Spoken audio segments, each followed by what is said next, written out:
Matthew chapter 1, verse 21.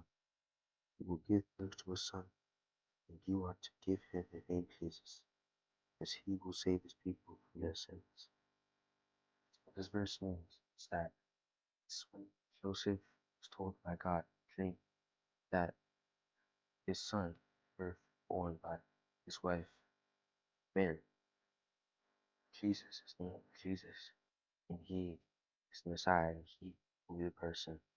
He will be the person that saves everyone, saves God's people from their sins.